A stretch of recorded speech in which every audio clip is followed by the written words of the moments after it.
Mystery of the 7 stars which you saw in my right hand, and the 7 golden lampstands. The 7 stars are the angels of the 7 churches, and the 7 lampstands which you saw are the 7 churches.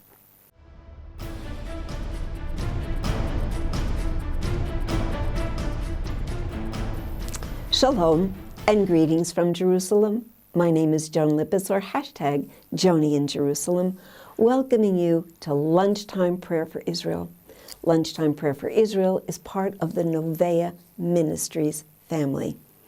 And we are working through our End Time series, Part 2, The Tribulation. And the title of today is The 7 Churches. Well, interesting reading that we're going to do. And as we go through these 7 churches, listen to see if you recognize your church.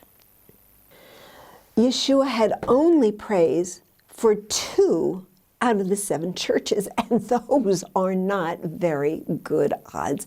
2 out of 7?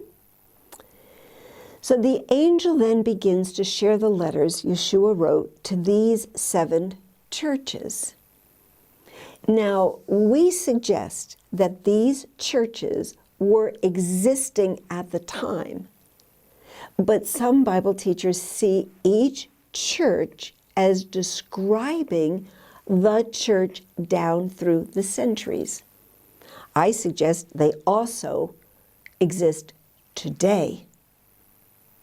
Of the 7 churches, Yeshua pointed out the problematic issues of 5 of these churches, but then also gave them a promise and a blessing for those who would overcome.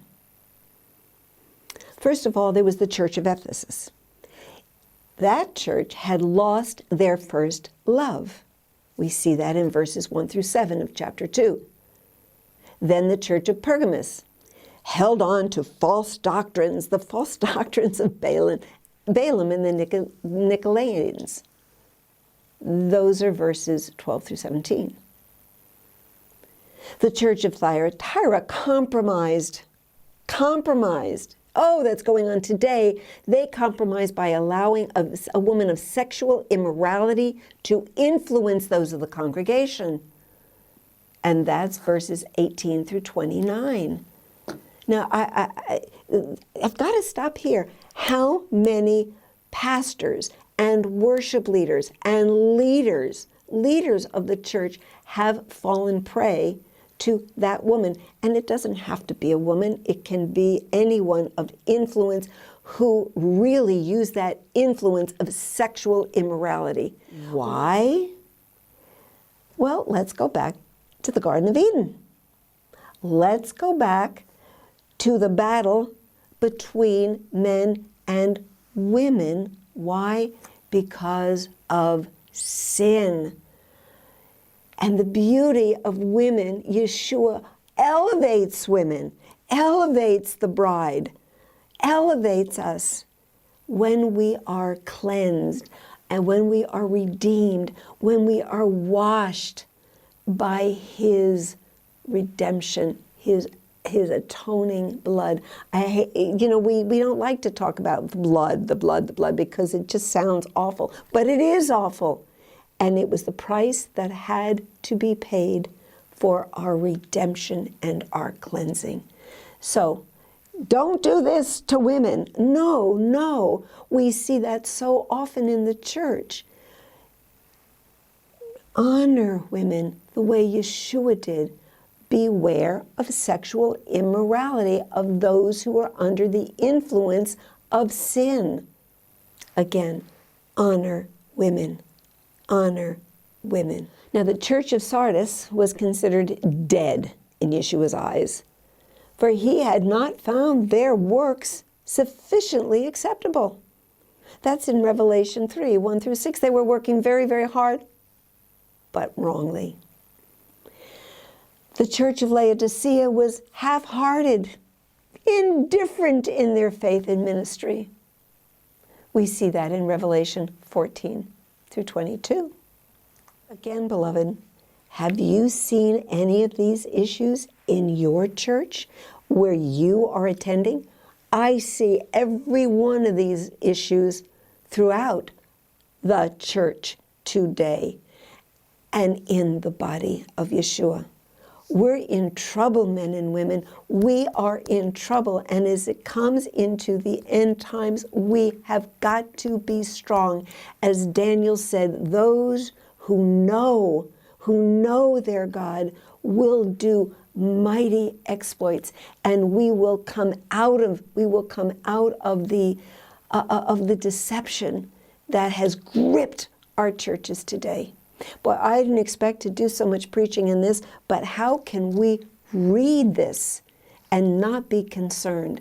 Stand strong. Stand strong. Put on the full armor of God and don't get sucked in. Don't get sucked in to worldly ways. If I don't stop, I'm going to start crying, which I don't want to do. Now, Yeshua had nothing but commendations for two of the churches.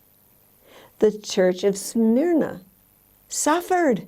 They suffered poverty, distress, and troublemakers in the congregation. Yeshua even warned that some would be tested by being thrown into prison. But Yeshua was pleased with their perseverance. Beloved, today, what do I hear? Oh, it's going to get better and everything is going to be fine and the church is going to be triumphant. The church will be triumphant, but it's only going to be the remnant.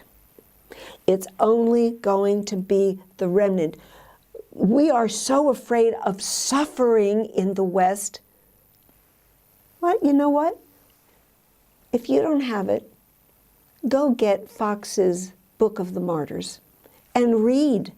Read what happened. Go to the Colosseum, stand there, and you can hear the cries and the rejoicing and the songs of worship of the Christians who were thrown into that.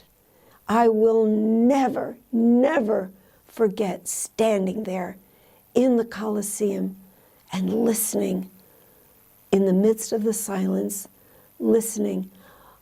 What will you do? Will you persevere?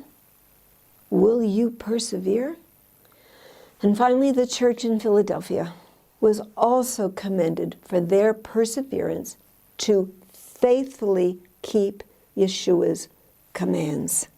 Oh, beloved, we must pray for today's body, today's church to persevere in dynamic, faithful, uncompromising faith and ministry. And then we will stand before the glorious, resurrected Yeshua. Oh, what a day that's going to be. And so with that, I say, Lehitraot. Shalom from Jerusalem.